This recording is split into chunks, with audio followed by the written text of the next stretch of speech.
Realmente este é un proxecto que o pedimos a través do Plan Social de ENCE e é un proxecto no que pretendíamos valorizar, promover e poñer en valor os polinizadores, vamos, e entre eles, bueno, pues os máis importantes, dende logo, que son as abellas.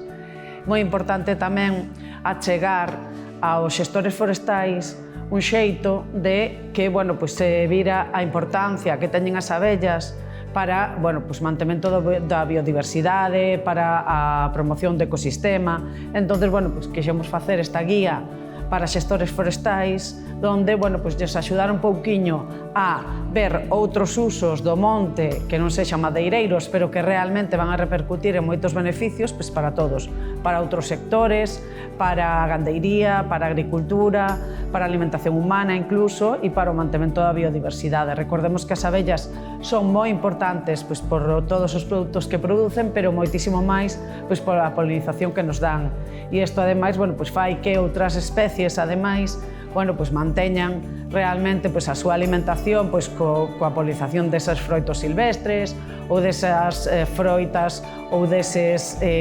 floracións que as abellas axudan a que aumenten, bueno, tanto os froitos como a polinización e demais. Temos que ir da man tanto a apicultores como sector apícola como as comunidades de montes, porque, bueno, pois,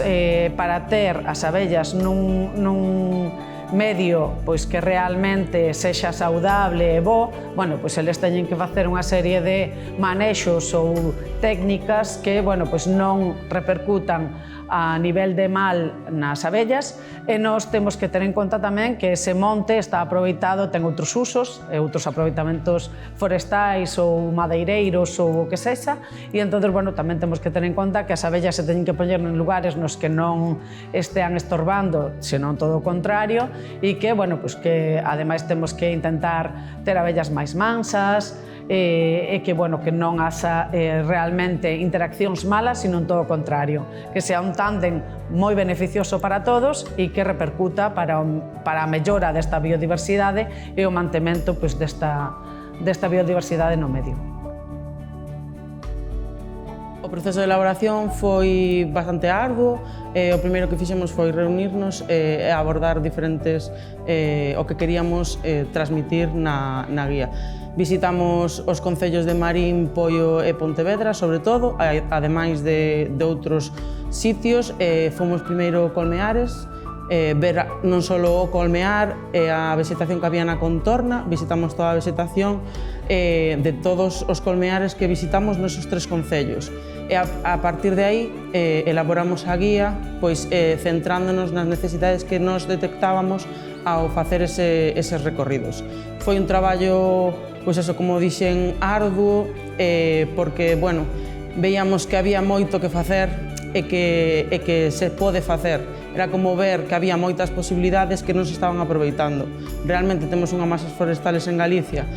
moi grandes e non se están aproveitando da maneira que nos creemos que é axeitada. Tamén contamos ca colaboración da Universidade de Vigo. Hai na Facultade de Ciencias en Ourense hai un departamento que realiza moitos traballos nesta liña e nos apoiamos tamén nos seus coñecementos dentro de botánica e demais. Ademais dos nosos propios,